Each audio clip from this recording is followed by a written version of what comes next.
Monsieur Franck Pierrot, que voici. Bonsoir Franck, comment vas-tu? Bonsoir Nicolas, ça va très bien, merci. Et toi? Bonsoir à toutes et à tous. Très bien, vraiment ravi d'enchaîner avec toi. Il y a peut-être quelque chose un peu de l'ordre du fantasme quand on pense GIGN, quand on pense à ces personnalités d'élite dans lesquelles, dans des conditions les plus extrêmes, la vie d'être humain repose.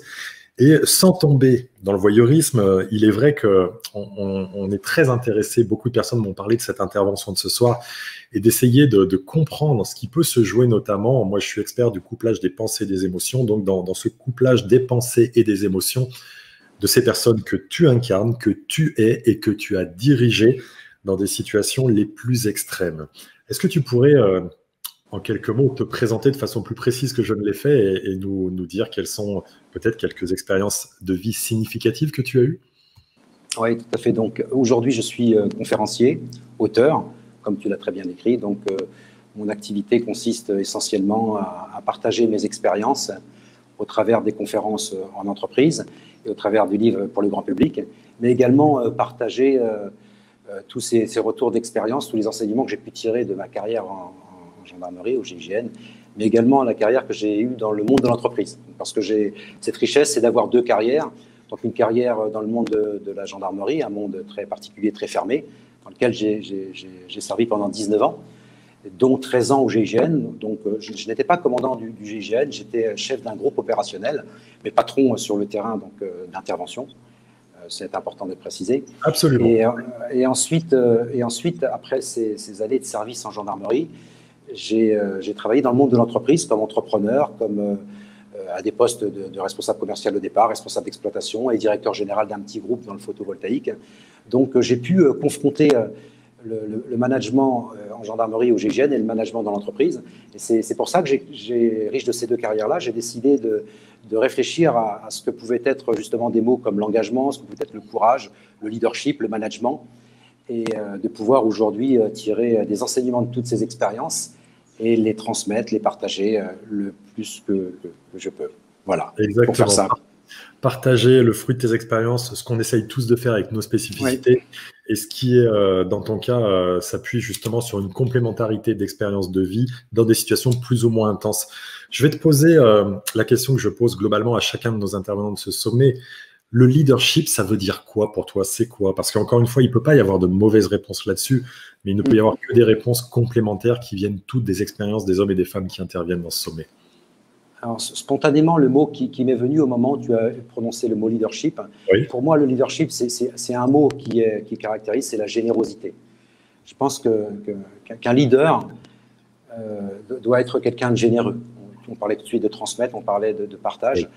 Sans générosité, il ne peut pas y avoir de leadership.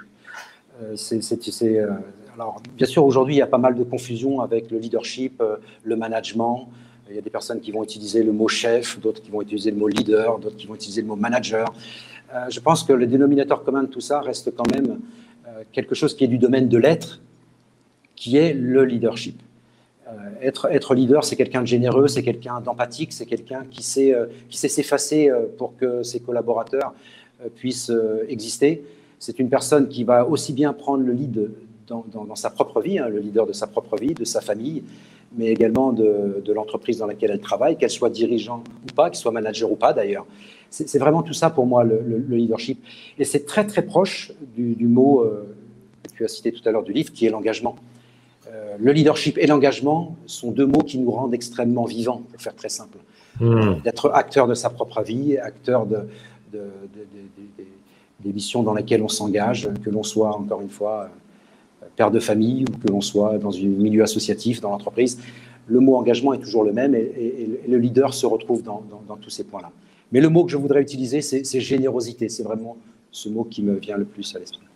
Et ce qui rebondit bien avec, on en parlait en offline juste avant qu'on ouvre, avec les propos introductifs de Martin Latulippe qui commençait par nous dire qu'il s'agissait de servir les autres, effectivement. Donc c'est tellement intéressant pour moi et même fascinant de constater que quand on est dans des univers tellement contradictoires, on va retrouver, malgré ces 50 nuances de leadership qu'évoquait Martin, des fondamentaux et une vision partagée. Je sais que tu as développé une méthode en 7 préceptes autour justement de ce pouvoir de l'engagement. L'engagement, c'est quoi? Voire même, je te poserai la question, qu'est-ce que ça n'est pas, l'engagement? Qu'est-ce que ça n'est pas l'engagement? Ça n'est pas en tous les cas un acte qui attend quelque chose en retour. C'est-à-dire qu'à partir du moment où on attend une rémunération, à partir du moment où on attend une augmentation, à partir du moment où on attend des félicitations, à partir du moment où on attend une reconnaissance, c'est pas de l'engagement. L'engagement, c'est quelque chose qui est gratuit, entre guillemets, c'est quelque chose qui n'a pas de contrepartie. L'engagement, c'est quelque chose qui est soi avec soi. C'est pas soi par rapport aux autres, c'est déjà soi avec soi. Alors après, bien évidemment, il y a aussi des confusions avec l'engagement par rapport au mariage. Mais en réalité, avant tout, c'est soi avec soi. Et puis après, c'est soi avec l'autre. Mais d'abord, l'engagement, c'est vraiment quelque chose de très vertical. C'est très spirituel, l'engagement. On n'est pas sur un plan matériel, il n'y a pas de contrepartie matérielle. Il ne peut y avoir qu'une contrepartie de satisfaction personnelle, mais c'est tout. Donc en tous les cas, c'est pas tout ça. Je vais te dire ce qui me vient à l'esprit quand tu dis ce que tu viens de dire. C'est incroyable. Comment, il n'y a peut-être pas de réponse à cette question, comment quelqu'un qui a été chef d'équipe de personnes dans l'entité du GIGN pour aller faire face à des terroristes, aller sauver des gens, est capable de dire, c'est quelque chose, d'utiliser l'adjectif spirituel.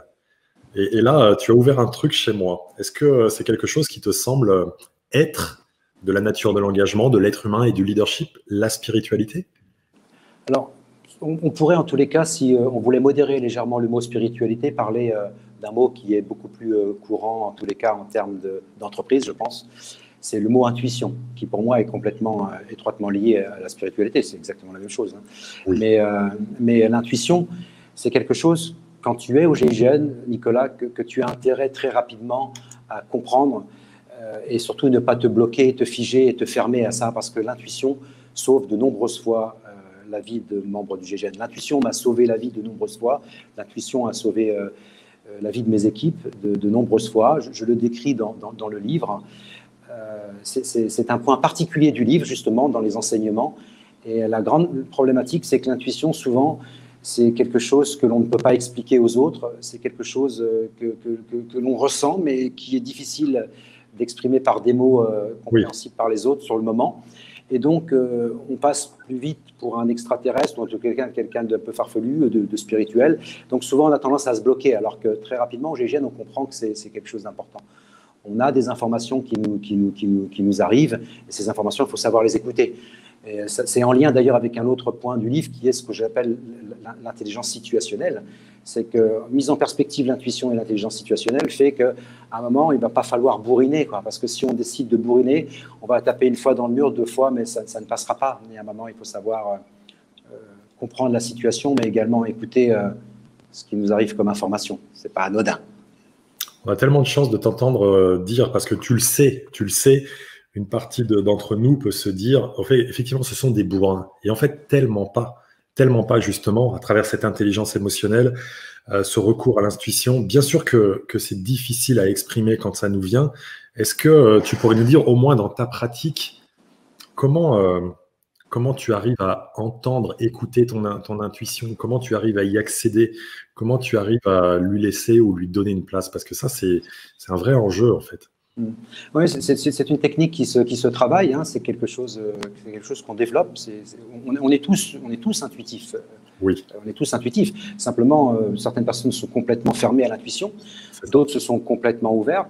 Alors après, encore une fois, il ne faut pas non plus tomber dans un délire où tout est signe qui voudrait nous indiquer quelque chose. Et à un moment, il faut rester aussi très pragmatique.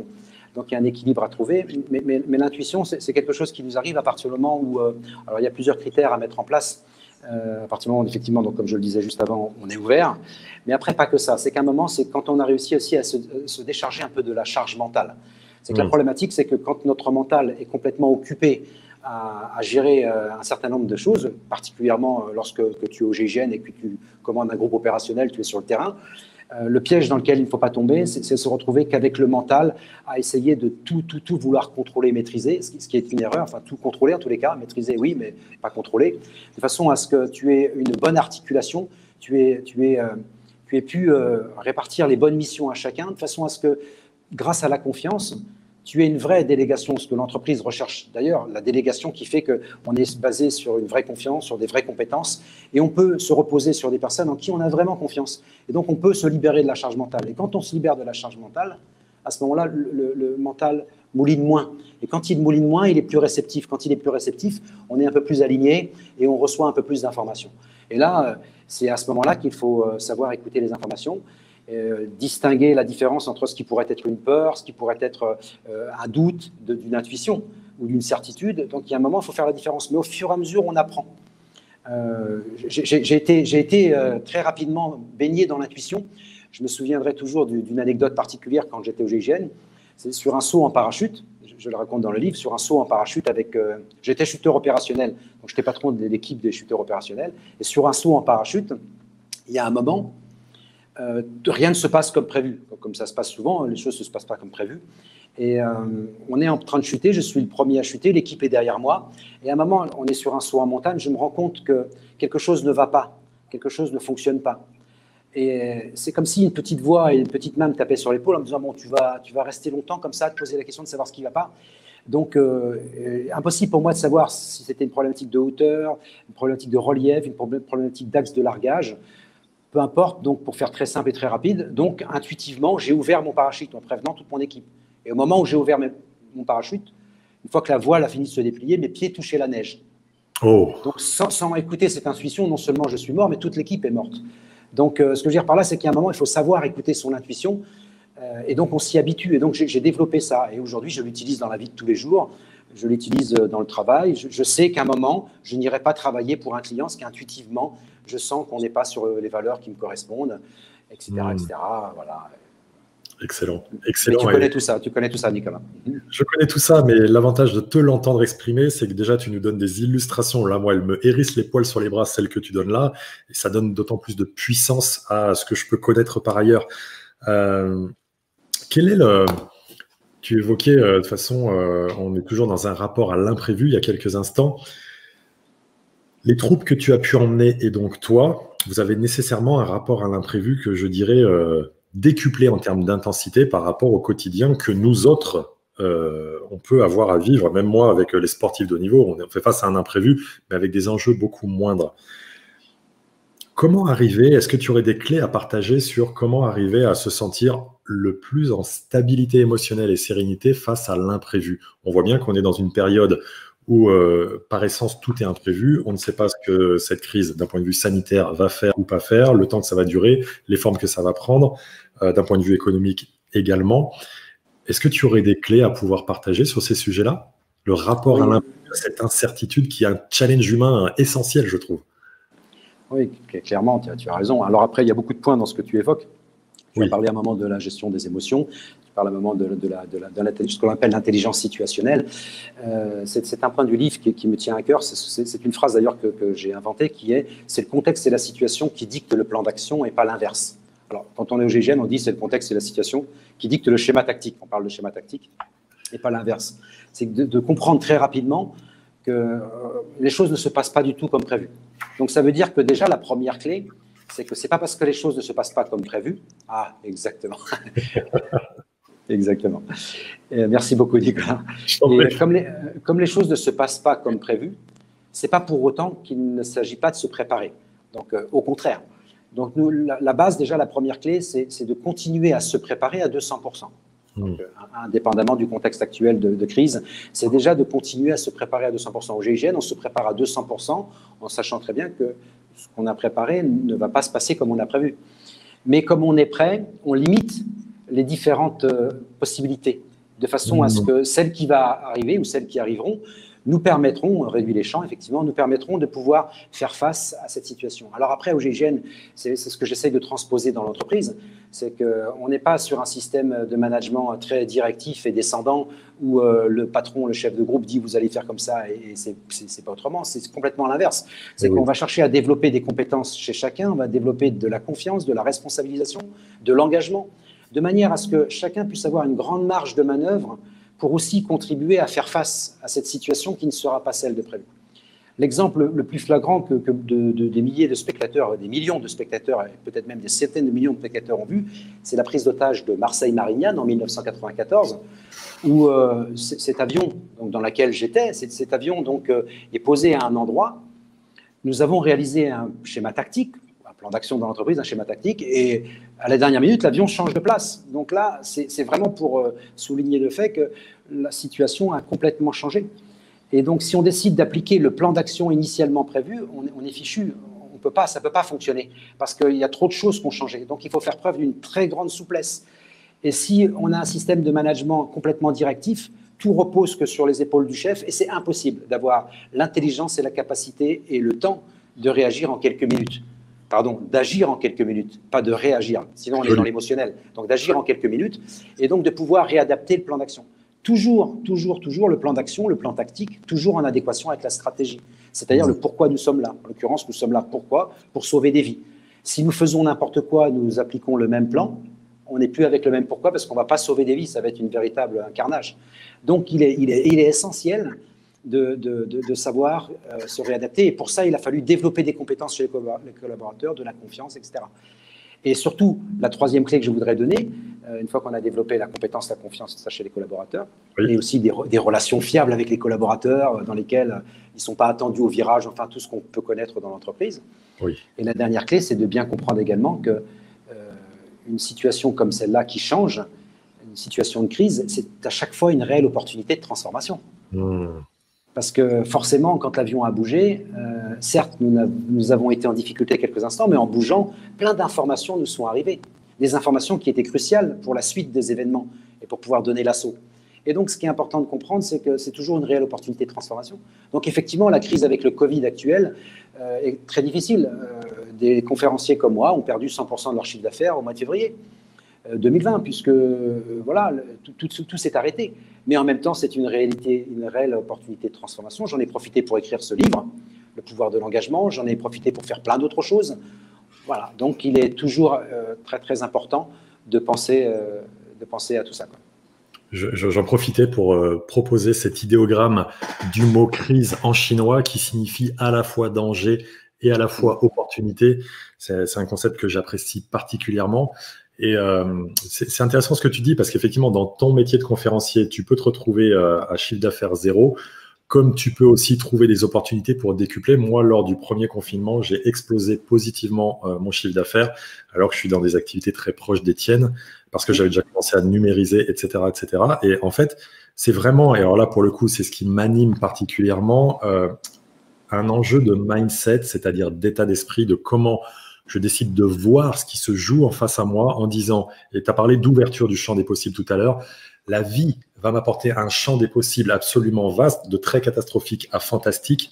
Et si je crois en ça comme étant cette incertitude, cet imprévu qui peut se présenter à moi d'une part, mais d'autre part, avoir une confiance éminemment solide et une foi en mes capacités et mes ressources à faire face à la situation, je ne peux être que gagnant face à ça. Je voudrais resynthétiser parce que là, tu as dit quelque chose de très important. Je voudrais que tout le monde l'ait bien pris en termes de notes. Tu as dit, on n'est pas là pour infantiliser, tu n'as pas utilisé ce terme-là, mais on n'est pas là d'un point de vue de leadership au GGN pour infantiliser les autres. Tu as dit, on est là pour développer leurs compétences, développer leur confiance, développer leur responsabilité et développer leur engagement, de sorte qu'eux-mêmes puissent générer une agilité tactique dans l'action, quoi qu'il se présente. Et en fait, j'aime l'idée que chacun d'entre nous qui venons d'entendre ça, nous disions si dans des contextes aussi extrêmes que ceux que Franck a pu vivre, c'est la pratique de leadership qui semble être efficace, ça vaudrait le coup quand même qu'on regarde dans les nôtres comment est-ce qu'on peut incrémenter positivement ces axes-là plutôt que de micro-manager et d'être au-dessus des autres en permanence. Il y a un sujet important, tu dis tellement de choses, comme vous pouvez le voir de temps en temps, je prends des notes et ça me permet de rebondir. Je voudrais bien t'emmener sur la question de la peur ou des peurs, parce que nous autres qui ne sommes pas formés à faire ce que tes hommes et toi avez fait, on serait évidemment terrorisés de peur au moment d'y aller, et je voudrais que tu parles du rapport à la peur de tes troupes dans ces situations-là, si tu veux bien. Oui, bah, écoute, je vais te répondre très clairement. Moi aussi, j'étais terrifié de peur. Hein. Alors, ce qui est important de comprendre, c'est que la peur, en l'occurrence la peur de la mort, parce que là il s'agit de la peur de la mort, Oui. il ne s'agit pas de la peur de manquer ou de la peur de ne pas être reconnu. Là, La peur du rejet, etc. Oui, oui. Ouais, voilà, tout ça, c'est pas vraiment le sujet sur le moment, mais même si ça peut être présent au sein des équipes dans le quotidien, besoin de reconnaissance, d'autres peurs. Là, on est vraiment dans la peur de la mort. Donc effectivement, il faut bien comprendre, mais ça, je pense que les gens sont de plus en plus ouverts à ça et de plus en plus sensibles à ça. La peur est une émotion, les émotions sont présentes. C'est pas parce qu'on est au GIGN qu'on n'a pas d'émotions. Bien au contraire. Alors bien évidemment, on pourrait penser qu'il s'agit de les cacher, tout ça, mais tout ça, c'est des conneries. Les émotions sont bien présentes. La particularité au GIGN, c'est que nous avons peur avant, nous avons peur après, mais nous n'aurons pas peur pendant. Et c'est ça la grande clé. La grande clé, et la raison est simple. Pourquoi nous n'avons pas peur pendant? Et ça, c'est un enseignement qui est extrêmement important parce qu'il est transmissible tout de suite et il est applicable dès demain. C'est que si nous n'avons pas peur pendant, c'est parce que pendant, nous sommes concentrés. Nous sommes concentrés sur la première chose essentielle, c'est le pourquoi nous sommes présents. Ce que l'on appelle la stratégie, ce que l'on appelle notre pourquoi. En l'occurrence, pour nous, c'est simple, c'est qu'on n'en démord pas, c'est pour sauver des vies. Donc, si déjà on n'est pas aligné sur ce premier point-là, on n'arrivera jamais à régler notre problématique de peur. Parce que notre priorité, ça va être de sauver des vies. Ce n'est pas de sauver notre propre vie. D'abord, c'est de sauver la vie des otages. C'est notre priorité. Ensuite, c'est de sauver la vie de nous, nos coéquipiers, de nous-mêmes. Donc, c'est ça. La première chose, c'est d'être aligné sur la stratégie. La deuxième, c'est que très rapidement, et c'est le rôle d'un patron d'un groupe opérationnel, c'est d'emmener très rapidement tous les collaborateurs, tous les équipiers, à être concentrés dans la technique. On a vu tout à l'heure la stratégie, maintenant on va parler de la technique. D'abord la tactique, et après on aura la technique. La tactique, c'est comment on va faire. Donc le mode opératoire. Et là, ça mouline. Et on occupe le mental pendant ce temps-là. Et pendant ce temps-là, le mental, on lui donne ce qu'on appelle tout simplement un os à ronger. Et il ronge son os, il est en train de réfléchir, il répète sa tactique, et en même temps, il travaille sa technique, il révise son matériel, son positionnement, etc., etc., etc. Ce qui fait que le mental est occupé. Et c'est ce fameux mental qui, à un moment, une fois qu'on a déclenché émotionnellement, sachant que je rappelle qu'on avait eu peur avant, donc on a déclenché dans tous les cas, le mental est occupé à autre chose, et il n'a plus le temps d'avoir peur. Alors, c'est rigolo, mais il n'a pas le temps d'avoir peur. Et le mental étant nous, on n'a plus le temps d'avoir peur. Alors par contre, après, une prise d'otage comme Marseille-Marignane, je peux te garantir, Nicolas, que là, tu as à nouveau peur. Ça revient. Là, tu as les jambes qui tremblent. Tu te dis, oula, c'est passé près. Et là, tu y repenses. Mais ce qui est important, c'est que pendant, tu n'avais pas peur. C'est exactement pareil que les gens qui pratiquent le parachutisme ou des sports extrêmes. Si tu regardes bien dans un avion, je ne sais pas si tu as déjà fait du parachutisme, Nicolas. Non. Si un jour tu as la chance de faire un tandem, si tu arrives déjà à gérer ta propre peur au moment de sauter, regarde les personnes dans l'avion et tu verras que plus les personnes sont expérimentées, plus dans l'avion, durant le moment du vol, pour atteindre l'altitude de 4000 mètres pour sauter, les personnes, les parachutistes, sont concentrés dans une répétition. Ils répètent leurs gestes, ils répètent tous les mouvements et il n'y a plus la place à la peur parce que le mental est occupé. Et une fois que la porte s'ouvre, ils partent. Alors non seulement ils sont préparés, parce qu'ils se sont rappelés leur pourquoi ils sont là, ils se sont rappelés leur comment ils sont là, ils ont mobilisé le mental dans la technique, et en plus donc ils se font un bon saut parce qu'ils ont bien travaillé techniquement, et en plus ils n'ont pas eu le temps d'avoir peur, donc rien n'est venu les perturber, ou quasiment rien. Voilà, quasiment rien, parce qu'il peut arriver quelques événements, bien évidemment. Mais voilà, et c'est intéressant parce que la peur arrive souvent avant l'action. Hein. Pendant l'action, c'est le doute qui est présent. Avant l'action, c'est la peur. Et on peut l'avoir également après. Donc oui, tout ça se travaille. Et quand tu es au GIGN, c'est essentiel d'amener tes collaborateurs, comme toi-même tu l'avais vécu, quand je suis entré, j'ai vécu l'apprentissage de la gestion des émotions, c'est vraiment le terme. Et c'est pour ça que très très tôt, dès les tests de recrutement, indépendamment des performances physiques que l'on va évaluer, on va aussi mettre les candidats dans des situations de confrontation à des émotions, en l'occurrence particulièrement des peurs.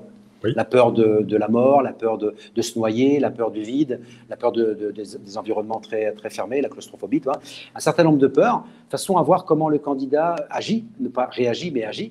Est-ce qu'il arrive à travailler son mental ou est-ce qu'il est complètement figé et il ne pourra pas, etc., etc. C'est passionnant parce que ça met en évidence ce que je défends par ailleurs. On ne peut pas avoir deux pensées dans le même moment. Et donc, si j'oriente mes pensées vers ce que j'ai à faire et les routines, etc., je ne pourrais pas avoir des pensées happées par une origine d'émotion de peur.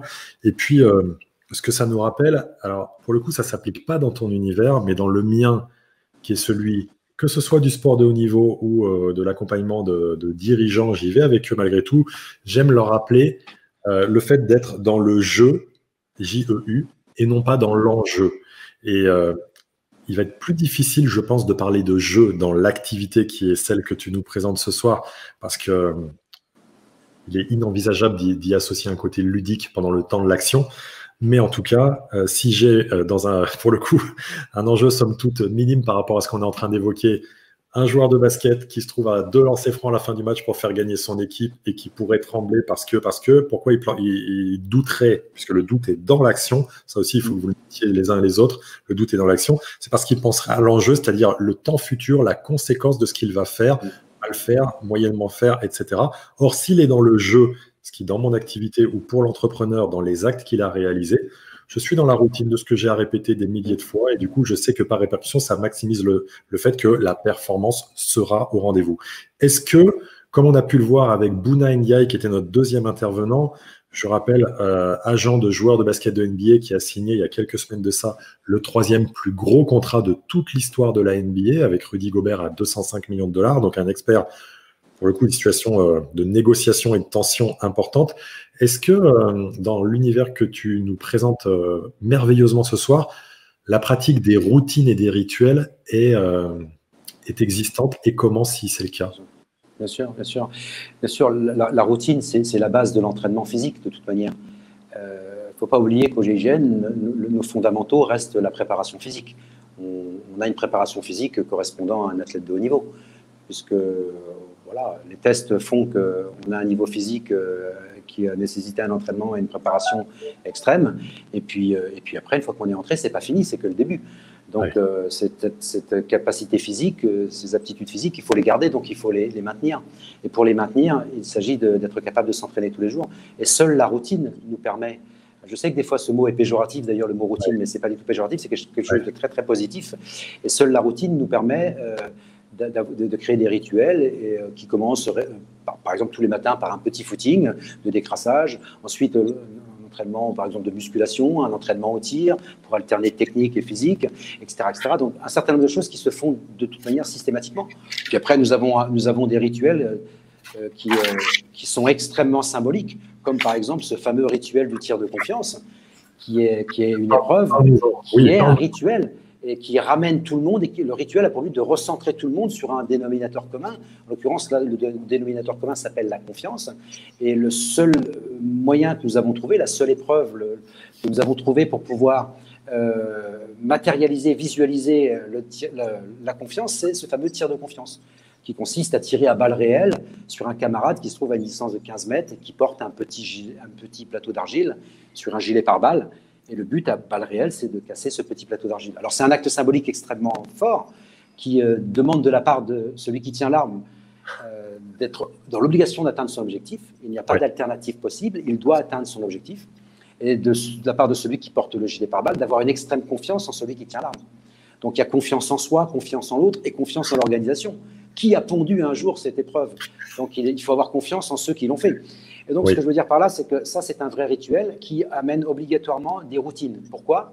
Parce qu'il y a quelque chose qui est incontournable, mais je sais que tu le développes, je sais aussi que Martin le développe pour l'avoir déjà entendu. Et donc, je le souligne et j'insiste pour dire que c'est quelque chose d'extrêmement pertinent, c'est que les habitudes permettent de développer les compétences. Et les habitudes permettent d'être capable, donc je reviens sur ce tir de confiance, de tirer 100 cartouches par jour. C'est-à-dire que là, on est quand même dans une routine. Pour arriver à ce rituel qui consiste à faire le tir de confiance, nous allons tirer 100 cartouches par jour.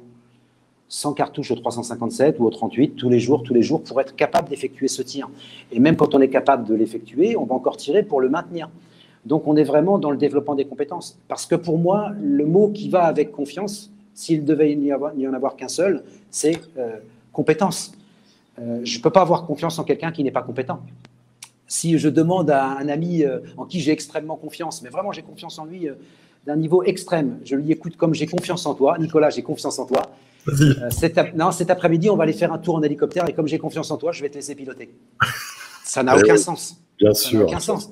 Si tu n'es pas pilote d'hélicoptère, par contre, c'est pas parce que tu pilotes, c'est pas parce que tu es pilote d'hélicoptère que j'aurai confiance en toi. Mais voilà, c'est pour dire que ça nécessite un développement des compétences. Donc les compétences, c'est des routines. Il faut travailler en profondeur. Il faut travailler en profondeur, répéter, travailler, maîtriser.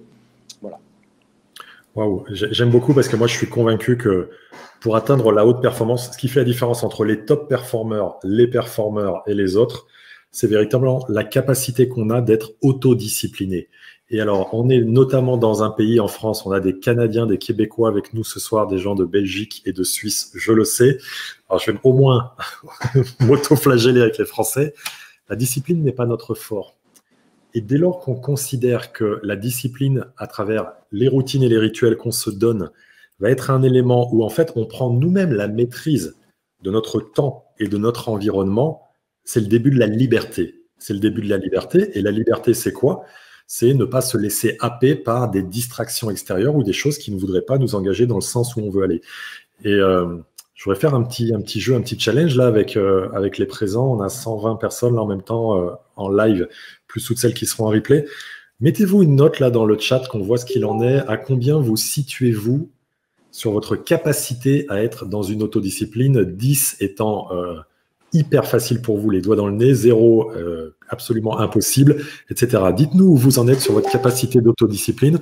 Moi, ce que je sais, c'est que pour ma propre part, pour les objectifs que je m'astreins et les gens que j'accompagne, je mets une valeur très importante dessus parce que l'autodiscipline nous permettra d'être dans un mindset d'engagement tourné vers ce que j'appelle notre vision inspirée et développera ce que tu expliques très très bien, à savoir des habitudes et donc de la compétence et donc au final de l'expertise et de l'excellence dans ce qu'on veut être. Mais j'adore la notion de liberté que tu as évoquée.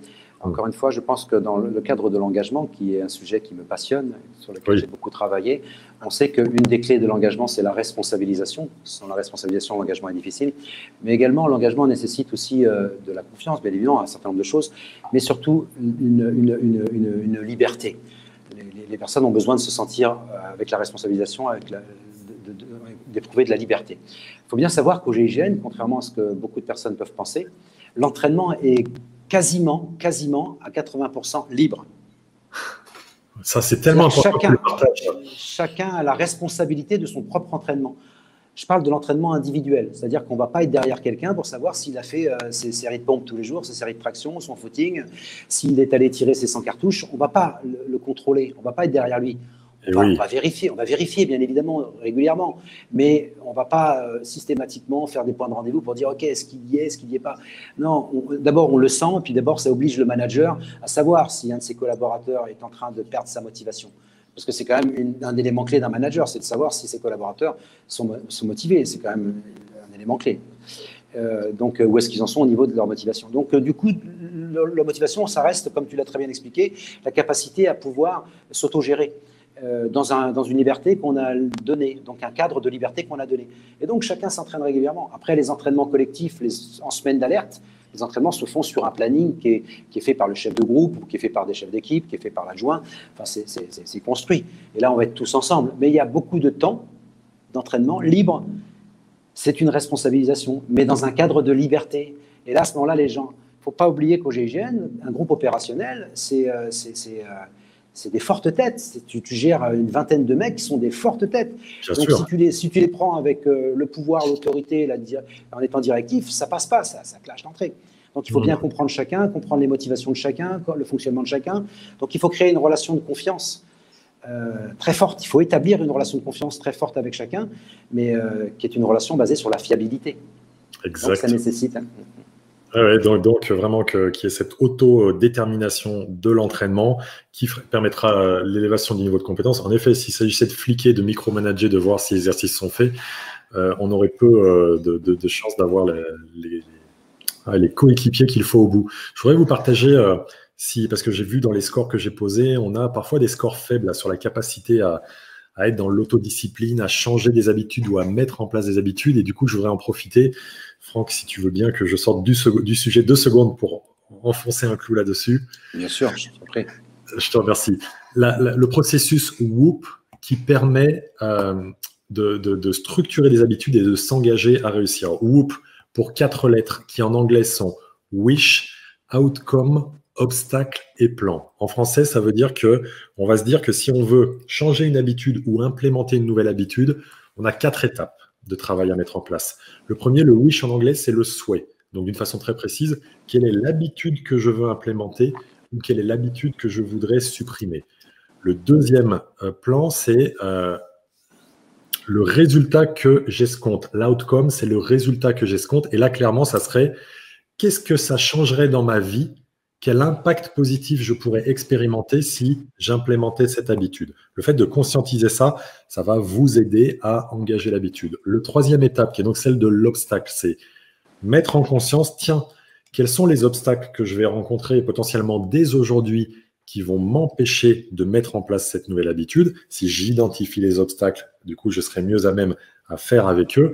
Et la dernière étape de plan en anglais, ou le plan qui va consister dans le quatrième temps, quel est le plan que je peux mettre en place, les actions que je peux mettre en place pour contrer ces derniers obstacles.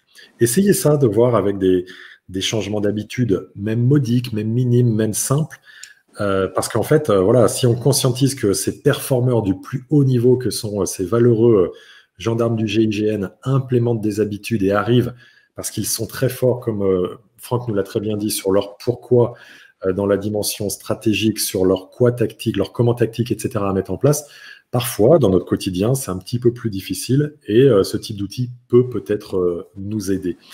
Je voudrais bien qu'on discute un peu de la question, parce qu'elle est venue plusieurs fois, de la responsabilité. Quelle différence vois-tu, si tu en vois une, entre la responsabilité, pour le coup, l'autoresponsabilité que les troupes du GIGN peuvent avoir dans ce qu'elles font, et il ne s'agit pas de critiquer nécessairement, mais dans les entreprises ou dans la vie de tous les jours, est-ce que tu vois des différences? Et c'est quoi, ça vibre quoi, la responsabilité pour toi? Alors, je vais plutôt utiliser le mot responsabilisation, si on se Oui. met en Oui, situation, si on se met en situation de manager, enfin de leader, si on se Très met en pertinent. leader. Donc c'est une responsabilité, enfin c'est une action qui est menée par le leader de responsabiliser. La grande difficulté, c'est encore une fois, c'est qu'au GIGN, on ne peut pas, en tant que chef de groupe, comme dans l'entreprise, sauf que l'entreprise a quelquefois un peu plus de mal, mais on ne peut pas garder à soi tout seul la charge mentale de tout ce qu'il y a à faire. C'est impossible. C'est impossible, ou alors il faudrait un sacré Pentium à la place du cerveau. Et à ce moment-là, on serait coupé des intuitions parce qu'on serait devenu une machine.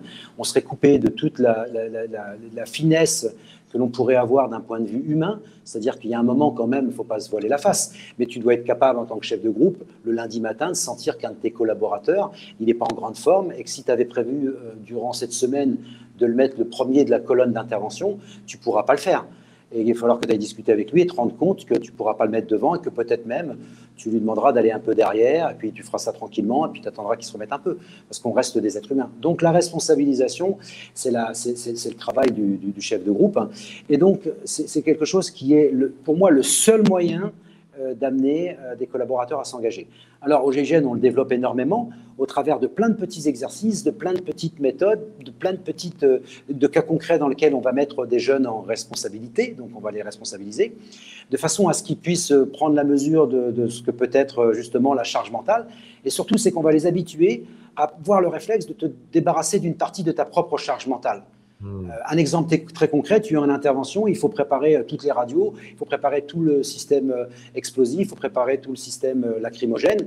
En tant que chef de groupe, à partir du moment où tu as demandé à quelqu'un de le faire, tu t'es débarrassé de la charge mentale. Tu n'es pas en train de te dire, je lui ai demandé, mais je vais regarder au-dessus de l'épaule comme tu le faisais tout à l'heure, voir s'il l'a fait comme j'aimerais qu'il le fasse, si c'était moi, je l'aurais fait comme ça. Non, on s'est débarrassé de tout ça. Et la grande difficulté dans l'entreprise, souvent, c'est qu'on a un peu plus de mal avec ça. Alors peut-être parce qu'on n'a pas assez passé de temps à développer les compétences de certains collaborateurs, ou peut-être pas assez passé de temps à développer la confiance, créer du lien, peut-être pas assez passé de temps à mettre en situation pour confronter la personne, parce que c'est pas magique la confiance, hein, la confiance se décrète pas, la confiance se construit. Donc, il faut la construire au fur et à mesure du temps. Donc, si tu veux, voilà, et donc c'est une problématique des fois de délégation, tout simplement.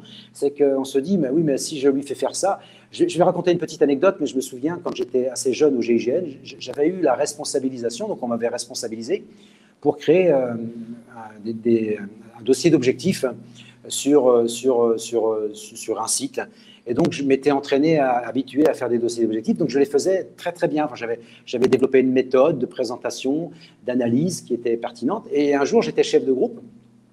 Et dans le cadre, on était à la Coupe du Monde en 1998, et il fallait réaliser des dossiers d'objectifs c'était sur des bus. Peu importe le sujet, on s'en fiche. Et donc, j'avais tellement une charge mentale forte que j'aurais bien aimé le faire parce que c'était mon dada de faire ces petites choses-là, mais je ne pouvais pas, donc il fallait que je demande à quelqu'un. Donc j'étais dans le cadre, je n'étais pas chef de groupe à l'époque, j'étais chef d'équipe, il fallait que je trouve et que je m'habitue à la délégation. Donc j'ai demandé à quelqu'un de le faire. Et donc je voulais d'un côté me libérer de la charge mentale en lui demandant de le faire, et de l'autre côté, je n'avais pas envie de le laisser faire, j'avais envie de le faire moi. Ou en tous les cas, j'avais envie qu'il fasse comme je voulais que ce soit fait. Oui. Et donc, il y a un moment, je me suis rendu compte que je faisais n'importe quoi parce que j'avais toujours la charge mentale, j'étais sur lui. Et il y a un moment, je me suis dit, OK, là, je vais faire un grand exercice, on va faire un grand saut dans le vide, je vais le laisser faire. Et j'ai attendu le résultat final. Par contre, ça m'a obligé d'être beaucoup plus précis dans ce que j'attendais, donc d'avoir une réflexion beaucoup plus pointue. Et ce qu'il m'a apporté au final était certainement au moins 10 fois mieux que ce que j'aurais pu faire. Tout simplement parce que déjà, je n'avais pas le temps de le faire. Et oui. Et peut-être que même, il a apporté des choses que je n'avais pas imaginées. Donc, voilà, c'est tout ça qui est très, très important de comprendre. Et voilà, donc, ce n'est pas évident. C'est aussi accepter ce fameux droit à l'erreur, accepter que les autres ne font pas comme vous avez demandé. Donc, c'est une vraie problématique. Et effectivement, mais ça appartient au manager. Souvent, c'est lui qui, quand on a la chance d'avoir un manager qui responsabilise, c'est le pied, c'est un vrai kiff. Parce qu'à ce moment-là, on a des terrains de jeu qui sont gigantesques. Tu parlais tout à l'heure des terrains de jeu, mais c'est gigantesque. Quand on a un manager qui vous donne un petit peu, mais pas beaucoup, qui vous le reprend, à un moment, vous lui dites, écoute, fais-le toi-même, quoi. C'est ça. Donc, on n'est pas responsabilisé. Exactement. Et c'est vrai que la délégation, lorsqu'on est manager, c'est quelque chose d'excessivement difficile à partager. Moi, j'aime bien utiliser ces 5 principes essentiels pour une délégation réussie. D'abord, choisir soigneusement ce qu'on délègue parce que ça sera toujours plus motivant pour un collaborateur que de se voir déléguer un dossier ou un projet dans son intégralité et pas que des micro-tâches. Et d'ailleurs, si je lui délègue certaines tâches, je vais devoir vérifier qu'elles sont faites et moi refaire le travail d'harmonisation. Ensuite, sélectionner mes délégataires en se posant notamment 3 questions. Pardon. Est-ce qu'il a la compétence pour faire ce que je lui demande? Est-ce qu'il a l'envie de faire ce que je lui demande? Et est-ce qu'il est dans cette capacité? Est-ce que c'est facile pour lui de me faire des retours sur les états d'avancée de ce que je lui ai transmis d'une part, mais également de me faire part de ses difficultés. Ça, c'est très important d'avoir ça à l'esprit pour bien sélectionner nos délégataires. Alors attention, ça ne veut pas dire que si je veux transmettre un dossier, déléguer un dossier à quelqu'un et que il ne sait pas trop, il n'a pas envie, il ne sait pas me faire le retour, du coup, je renvoie toujours au même. Non, à ce moment-là, je repositionne bien ce qu'il en est. 3e élément, établir un contrat de délégation sans ambiguïté qui, au préalable, précisera, expliquera jusqu'où le délégataire, la personne à qui je délègue les choses, peut aller, jusqu'où elle doit s'arrêter, quand est-ce que c'est moi qui prends les décisions, quand est-ce que c'est elle. Si on pose ça au démarrage, les choses sont claires, cadrées et ça fonctionne bien. 4e, là j'ai écrit jouer le jeu jusqu'au bout, mais j'aurais pu l'appeler se méfier de soi-même. En mode, oui, mais finalement, sur la forme, c'était pas ça, mais sur le timing, moi, je pourrais faire. Il est presque au bout, je reprends la main. Laisser jouer le jeu jusqu'au bout et ne pas se mettre à aller interférer au milieu. Et puis le 5e, se comporter en coach de nos collaborateurs. Alors, se comporter en coach de nos collaborateurs, ça peut vouloir dire plusieurs choses. Dans mon esprit, c'est notamment l'idée qui consiste à parler de l'expérience que vit la personne à qui je délègue les choses et non pas de ce que je pense que la personne devrait faire. Je le répète, on va échanger avec la personne sur l'expérience qu'elle vit dans le dossier et non pas ce que je pense qu'elle devrait faire. D'autre part, on laisse le collaborateur faire son propre chemin. On n'est pas là pour lui mettre des petits cailloux et lui donner l'ensemble du chemin. Et puis, c'est aussi fixer des points de vue et des rencontres régulières où le collaborateur pourra, lui, me parler librement de sujets, de trucs importants pour lui, de choses comme ça, et pas nécessairement que les checkpoints en permanence. Je voulais proposer ça en rebond parce que tu avais raison de nous rappeler que la délégation, c'est un acte excessivement difficile pour les managers, pour les leaders, et que dès qu'on y met du cadre, mais comme tu sais si bien le faire avec tes troupes, du coup, il n'y a plus de tension à avoir en fait. Oui, d'où l'importance du mot de départ qui est la générosité. Encore une fois, si tu es généreux, donc tu as en tête toujours de vouloir faire progresser tes collaborateurs. Encore une fois, c'est faire grandir chacun. On a une responsabilité aussi qui est à ce niveau-là. Et donc, la générosité aide. Puis après aussi, il faut avoir un peu d'humilité pour savoir s'effacer.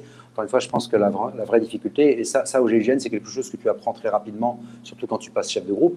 C'est contrairement, encore une fois, à peut-être des idées reçues qu'on pourrait avoir, c'est que à un moment, quand tu es chef de groupe, quelque part, tu n'existes plus vraiment toi-même en tant que patron, puisque tu existes au travers de la réussite de tes collaborateurs. En fin de compte, quand tu fais une mission, elle ne réussit que parce que tes collaborateurs ont été bons. Bien sûr que toi aussi, tu as été bon, mais c'est tout un ensemble. Mais voilà, il n'y a pas de gloire à tirer, il n'y a pas de prix à gagner, il n'y a rien de tout ça. Il faut juste savoir un petit peu s'effacer. C'est ça le plus important. Si tu accapares tout l'oxygène de la pièce, les collaborateurs ne peuvent plus respirer, quoi. Et la grande problématique dans tout ça, ça reste l'ego. Et avec le leadership, effectivement, il y a la générosité, mais il y a aussi l'humilité, le partage, etc. Et puis voilà, pas trop d'ego. Pour autant, il y a aussi le charisme, parce que ça va aussi avec. Donc, il y a un équilibre à trouver. Absolument, un équilibre entre l'ego, qui en soi n'est pas mauvais parce qu'il nous fait avancer, mais il est mauvais dès lors qu'il prend la place et qu'il décide pour nous. Et le charisme qui consiste vraiment à entrer en communication avec les autres et à pérenniser dans le temps la qualité de la communication parce qu'on n'est pas superficiel, on a de la profondeur, de l'authenticité, de la sincérité, effectivement. Il y a une question qui est excellente. Au GIGN, y a-t-il des femmes chefs d'équipe ou de groupe? Alors, quand j'étais au GIGN, il n'y avait pas du tout de femmes. Bien évidemment, depuis, ça a évolué, heureusement d'ailleurs. Aujourd'hui, il y a beaucoup de femmes. Très bien. Alors, pas forcément beaucoup de femmes en intervention pure, parce qu'aujourd'hui, le GIGN, c'est une force qui est très importante, qui comprend la force d'intervention, ce qui était avant le GIGN, puis après des forces d'observation, des forces de protection, etc., etc. On appelle ça des forces comme ça. Alors, les femmes ne sont pas forcément en unité d'intervention pure, force d'intervention, parce que, encore une fois, les contraintes physiques sont très lourdes. On porte beaucoup de matériel, hein, entre le gilet pare-balles, le casque pare-balles, le chasuble, le triple armement, etc., etc. Ça fait beaucoup de poids, mais par contre, les femmes, on va les retrouver dans beaucoup de, non pas des services de fonction support, hein, en fonction opérationnelle, mais dans des jobs d'accompagnement, de protection, d'observation, des jobs avec des prises de risques importantes. Et d'ailleurs, le GIGN s'en porte mieux, puisque, comme à chaque fois, dès que des femmes rentrent dans un dispositif opérationnel, elles nous apportent un regard qui change. Les femmes ne sont pas dans l'ego, même si je constate de plus en plus que les femmes commencent à être dans l'ego. Hein. J'ai des observations qui sont assez intéressantes, où je constate quand même, j'aurais dit encore il y a peut-être 5-6 ans, une femme n'est jamais dans l'ego. Même si elle se met en posture de pouvoir, elle n'est pas dans l'ego. Et là, je constate que voilà, on commence à avoir quelques femmes qui dépassent certains hommes en termes d'ego. Donc voilà, ça fait partie aussi de l'évolution liée à ce qu'on leur demande et à ce qu'elles se sont aussi fixées comme objectif. Et donc elles utilisent aussi… Encore une fois, l'ego n'est pas quelque chose de mauvais, hein, c'est pas péjoratif ce que je dis là, mais quand on retrouve une femme dans l'ego, où avant on les voyait beaucoup moins, beaucoup plus discrète par rapport à cet aspect-là. Donc voilà, c'est un constat, peut-être, c'est une porte ouverte, on verra si d'autres personnes le voient. Ouais, c'est intéressant à observer. Moi, je pense que, évidemment, il y a femmes et il y a hommes, mais il y a surtout les sensibilités yang et yin en chacun d'entre nous. Et quand on est dans l'excès, dans l'ego, qu'on soit homme ou femme, c'est une catastrophe. Et c'est vrai qu'il a souvent été dit, alors pour le coup, je reviens à ma pratique dans les sports collectifs, que les femmes sont beaucoup plus dans la cohésion, le collectif, le partage, le don, le sacrifice, que les hommes plus dans l'individualisme. Et je pense en fait que chacun des deux sexes a à aller chercher le meilleur chez l'autre, sans oublier qui il est et ce qui l'anime en véritable. Il y a une question que je voulais te poser parce qu'elle m'interpelle et je pense qu'elle mérite d'être partagée, d'autant que c'est ton second précepte de ta méthode qui consiste à faire de ses objectifs une conséquence. Est-ce que tu pourrais nous dire ce que tu entends par là? Alors, tu l'as évoqué tout à l'heure. Tu l'as évoqué tout à l'heure dans tes 4 points. Alors, la phrase exactement, c'est… La phrase, c'est essentiellement la phrase très basique, c'est ne pas confondre ses objectifs, ne pas confondre des objectifs avec les conséquences. Alors, ça veut dire quoi concrètement? Ça veut dire que on peut avoir un rêve qui peut être un rêve très grand. Ce rêve, donc, à un moment, si on se le met comme objectif et qu'on le met juste en face de notre nez et qu'on ne le fait que le regarder, un peu à la méthode de la loi de l'attraction, hein, qu'on a pu connaître il y a de nombreuses années, où je me dis, je veux être riche et je mets la somme devant moi et je ne fais que la regarder. Je mets la barre avec 50 millions d'euros, je la mets sur une feuille de papier et je passerai ma longueur de journée à la regarder. Il est fort probable, très honnêtement, qu'il ne se passe rien. Ah, je suis déçu. Il ne se passera vraiment rien. Et donc du coup, il y a un moment, il faut juste comprendre que ça, c'est ce qu'on appellera une conséquence. Être riche est une conséquence. Être célèbre est une conséquence. Être quelqu'un de charismatique, quelqu'un d'inspirant, ce sont des conséquences. Parce que restons concentrés sur les bons objectifs. C'est tout ce que tu appelais tout à l'heure le plan d'action, tout le déroulé, toutes les habitudes que tu vas créer tous les jours. L'exemple le plus flagrant que je peux partager avec vous ce soir, c'est lorsque j'ai décidé très jeune de vouloir entrer au GIGN. Quand je suis arrivé en gendarmerie pour y faire mon service militaire, très rapidement, le maréchal des logis-chefs, c'est-à-dire le gars qui s'occupait des recrues dont je faisais partie, me demande dans un entretien individuel ce que je veux faire. Je lui dis, je voudrais rentrer en gendarmerie. Et il me dit, en gendarmerie, vous voulez faire quoi? Et moi, bien évidemment, à Benoît, je lui dis, je voudrais rentrer au GIGN, quoi. Et là, le mec, il m'a ri au nez. Il m'a ri au nez, il m'a mis une grande claque, ça m'a fait une grande piqûre de rappel, une grande claque. Et je me suis dit, mais pourquoi je lui parle de ce rêve qui est si lointain, Et bien, en fin de compte, parce que je ne pensais qu'à ça. Je voulais rentrer au GIGN, je regardais des images tous les jours du GIGN, je ne voyais que ça. Et simplement, à force de regarder cette cible très lointaine, on en oublie de regarder l'essentiel. Et il y a une image en gendarmerie ou dans l'armée qu'on peut utiliser, une métaphore que l'on retrouvera d'ailleurs pour ceux qui aiment le tir. C'est ce qu'on appelle le principe d'accommodation. Ça veut dire quoi? Ça veut dire que quand on effectue du tir, par exemple le tir à l'arme de poing, donc on va avoir une cible qui sera posée peut-être à 20 mètres. Donc c'est un bout de papier avec une silhouette, c'est une cible posée à 20 mètres.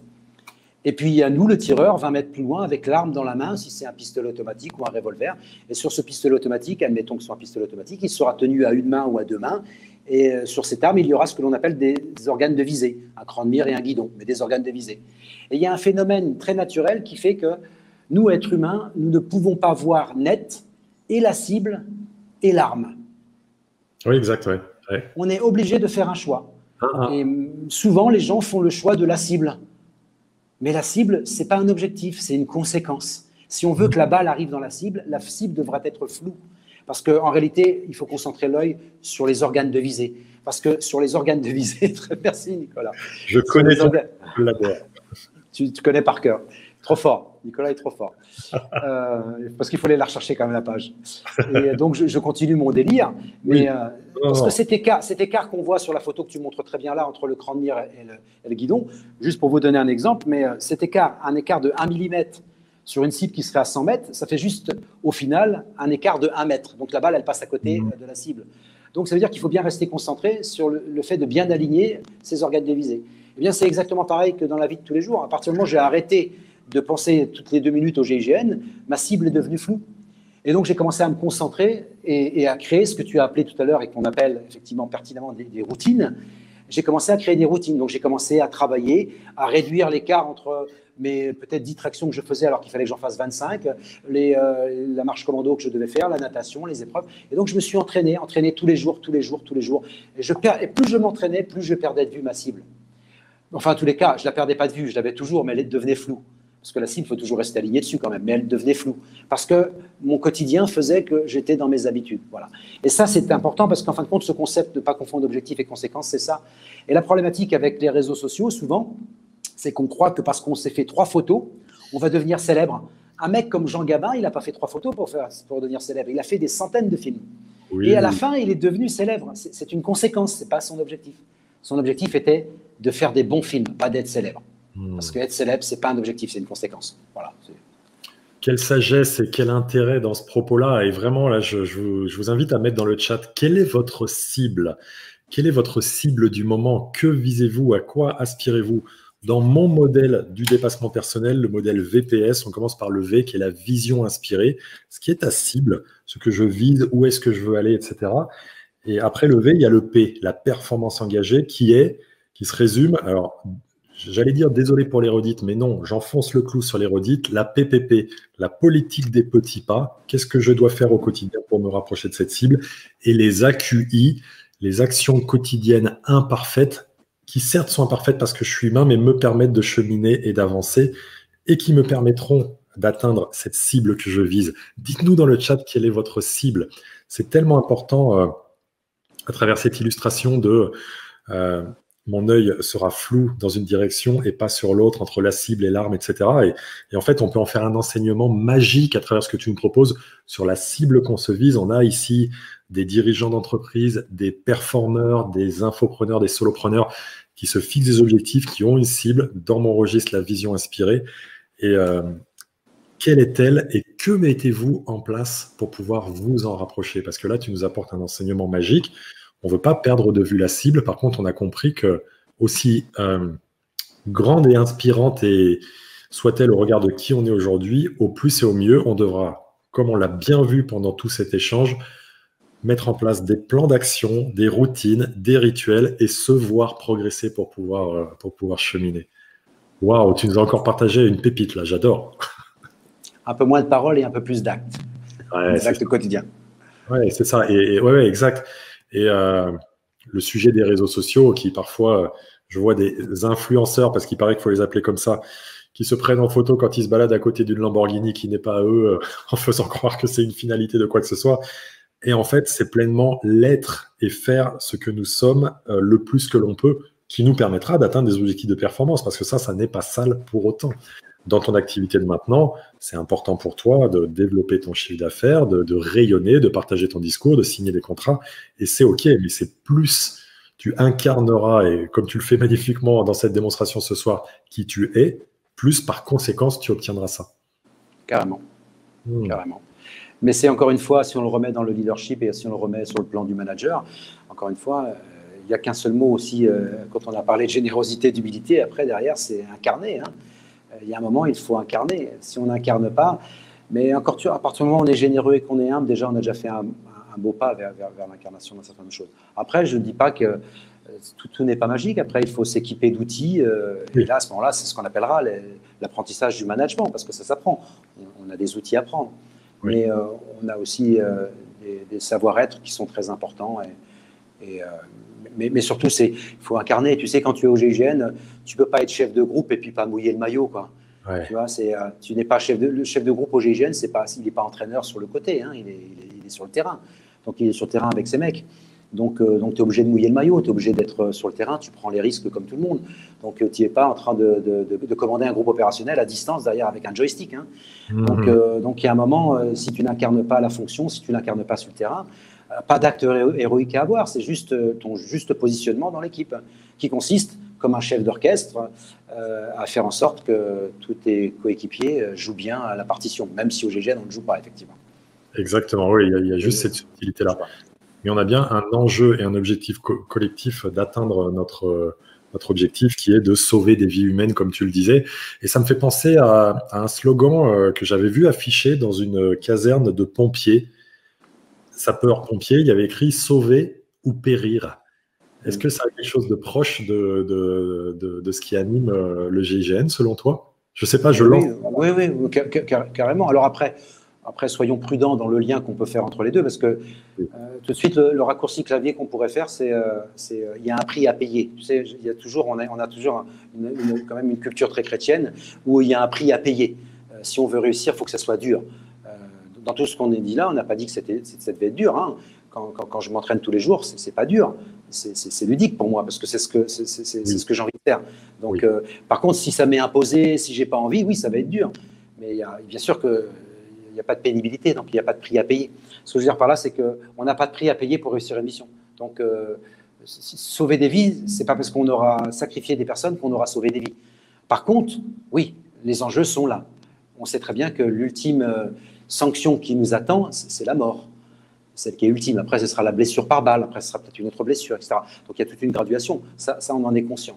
Par contre, la responsabilité, encore une fois, d'un chef de groupe, d'un chef d'équipe et de toute personne au GIGN, c'est de faire en sorte qu'il n'y ait pas de prix à payer. On part tous ensemble, on reviendra tous ensemble. Il n'y a pas de prix à payer. Vraiment. C'est un juste équilibre entre la réussite de la mission à 100% et le retour de tout le monde à la maison. Et donc, du coup, c'est là que la tension est très grande, parce qu'on est dans un métier à grande tension, parce qu'on a conscience de l'importance de la situation, qui est quand même la vie humaine. Et il n'y a certainement pas de bonne réponse à ça, mais j'ai envie de te la poser quand même. Quand tu étais sur le terrain, au milieu de tes équipes, donc chef d'équipe pour ta part, si s'il y avait un danger entre, justement, puisqu'on parle de vie humaine, entre un risque de perdre de la vie d'un de tes coéquipiers et de toi, comment tu fonctionnerais? Alors, on a toute une graduation. Hein. Ok. Alors, ta question est un peu délicate. On a déjà toute une graduation, c'est-à-dire la priorité, c'est les otages. Voilà, ok, ouais, très bien. Dans tous les cas, on a une priorisation, c'est les otages. La première chose, c'est de sauver la vie des otages. La deuxième chose, c'est de sauver la vie d'équipiers et de coéquipiers. Alors après, concernant ta question, qui est très embarrassante, je déconne, pas embarrassante, mais ta question qui est pertinente, c'est en réalité, tu m'obliges à dévoiler un peu comment ça se passe dans un groupe opérationnel. Ne te sens de rien. Non, mais au contraire, c'est très intéressant parce que tu vas voir que cette image va te plaire et cette image va plaire aussi à toutes les personnes qui écoutent, parce que quelque part, c'est aussi comme ça que se passe une intervention. Et c'est aussi comme ça qu'un chef de groupe opérationnel peut appréhender une intervention. Alors en gros, pour faire très simple, dans un groupe opérationnel, le chef de groupe, donc le patron du groupe opérationnel, donc un groupe opérationnel, c'est une vingtaine de personnes, le chef de groupe, donc ce que j'occupais comme fonction, il va être non pas le premier à entrer, il ne sera pas le deuxième à entrer, il ne sera pas le troisième et le quatrième à entrer, il sera au cœur du dispositif. Il a été de toute manière premier à entrer, puisque un jour il était équipier. Donc, mais le principe, c'est de savoir s'effacer. Je vais même un peu plus loin. Quand j'étais chef de groupe opérationnel au GIGN, j'arrivais en intervention, et là tu vas comprendre, et je vais répondre en partie à ta question, j'arrivais dans mon dispositif à ne même pas avoir d'arme à la main. Wow. Donc tu es sur une prise d'otage ou sur un forcené, tu n'as même pas d'arme à la main. Pourquoi? Parce que tu n'es là que pour driver, coordonner tous tes équipiers. Et donc ta place va dépendre du schéma tactique retenu. Si par exemple il y a un binôme qui va rentrer parce qu'il n'y a qu'une seule pièce devant, tu seras probablement juste derrière. S'il y a deux pièces, tu seras derrière les deux binômes. S'il y a trois pièces, les trois vont rentrer en même temps, tu seras derrière. Mais très rapidement, tu vas te retrouver devant. Mais tu as tellement confiance en tes collaborateurs que de toute manière, c'est par le dispositif qui te protège. Et c'est très important parce que si toi-même, ce dispositif n'est pas en mesure de te protéger, ça veut dire qu'il a mal été élaboré. Donc quelque part, donc si tu commences à toi-même devoir avoir une inquiétude, à devoir porter une arme pour te protéger, alors je ne dis pas que c'est systématique ce que je dis là, mais en grande majorité, c'est le principe du management. C'est que quand tu es patron, voilà, tu vas être au cœur de ton dispositif, mais tu n'as quasiment plus besoin d'avoir l'arme. Alors bien évidemment, suivant la situation, tu vas la sortir si tu dois effectuer un tir, ce qui peut arriver. Mais au moins dans le premier jet, tu dois être dans cet état d'esprit-là. Donc voilà, alors après, est-ce que je dois risquer ma vie devant celle d'un camarade? Bien évidemment. C'est-à-dire qu'il n'y a même pas besoin d'être chef de groupe. Demain, j'ai un camarade à aller chercher, je risque ma vie, je vais le chercher. Il n'y a aucun problème. Ça fait partie de l'engagement. Ça fait partie de l'engagement. Merci beaucoup à toi, Franck. Je rappelle ton ouvrage, Le pouvoir de l'engagement. Pour le coup, c'était hyper fascinant d'entendre tous ces aspects-là que tu nous as expliqués, que tu nous as illustrés avec des situations concrètes. N'hésitez pas à suivre Franck sur ses réseaux sociaux, à le solliciter éventuellement pour des interventions, des conférences et des partages. C'est tellement riche d'aller regarder le leadership sous tous ses angles. Sincère merci à nouveau pour ta présence, Franck. Et à très bientôt. À très bientôt. Merci encore, Franck. Merci, Nicolas. Merci beaucoup pour toutes les questions. C'était vraiment très intéressant. Un bon moment de partage. Merci. Exact.